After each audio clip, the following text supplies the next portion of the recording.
Hi everyone, this is Terry. I'm recording this video for a member of my Facebook group, Just Stitching with the Brother Luminaire. They're trying to create something similar to this, or this is what I understand they're trying to create.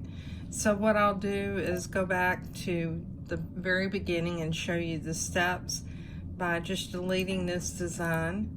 And the first thing I did was I set my hoop size, and for this example I'm using a 5x7. You can go up to the icon for the settings, and across the settings, and I have a series of videos showing you all of the settings on the Luminaire. You can select the hoop icon here. This takes you into the embroidery settings. This is where I selected the 5x7, and it's also on page 9 where you can select the measurement of unit that you want to see. We'll go to category D for Disney, to category 2, and what I'll do is this time we'll choose Mini, and here's little Miss Minnie, and we'll choose Set.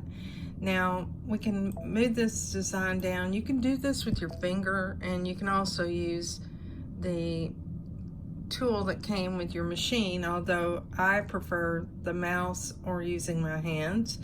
And we'll choose Add. Now we'll go back and we'll type the word Mini, and let's just choose font 9, and I'll type in upper and lowercase the word Mini. So one of the things you might want to do with something like this, because the font is so large, is choose medium. Now what I'll do is I'll just move that above the name. First of all, I need to set it though to move it. So I'll just move it above Mini with my hand. I can do that with the mouse as well. Now what I'm doing is looking at the overall distance. So I'll move this up closer, and I believe that looks good. If it doesn't, I'm going to group it and I can move it around and center it on my screen.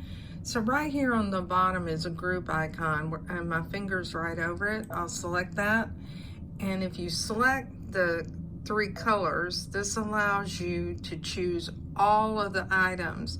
If you click off of it, you can select individual items and you can set them to move them. But what I want to do is to group everything together, and I'll choose OK. Now that it's grouped together, you can see I can move this as a block around the screen.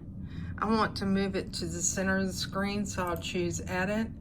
I'll choose Move and select Center. Now I know it's centered. And now we're going to go in and we'll select the Echo Quilting. This is the Echo Quilting icon right up here in the right hand corner. And what I'm going to do is I'll move to the left, and the reason I'm doing that is I want to go to the smaller hoops. If you see it grayed out, what you'll notice is that it will not work for certain types of hoops. Now you'll have to wait while it goes through this process, and for each hoop size that this will fit into. I don't own all these hoop sizes, and we'll just wait a moment. If you click it and it's not ready, you'll get an audible sound. And here's the 5x7. And that's the reason I went to the left, so I could go through the smaller sizes first. Now the next thing you can do is if you can change the distance.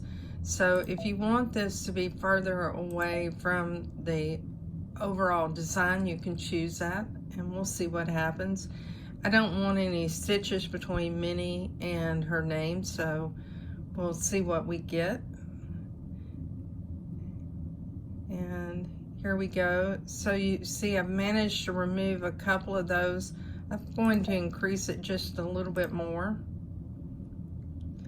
This might be a time that you want to be in millimeters, because you may not know what 0.016 inches is, whereas you may know the millimeters. So go back up and go to page 9 and select millimeters, because visually I have an idea of what 7 millimeters is, and right now I'm set at 4. I'm going to increase this to about 7 millimeters. which is basically going to be the width of the longest stitch on my sewing machine. That gives me some space around the design, and if I like it, I can leave it at that. Now, I'm also going to increase the spacing to about 6 millimeters, and let's look at that.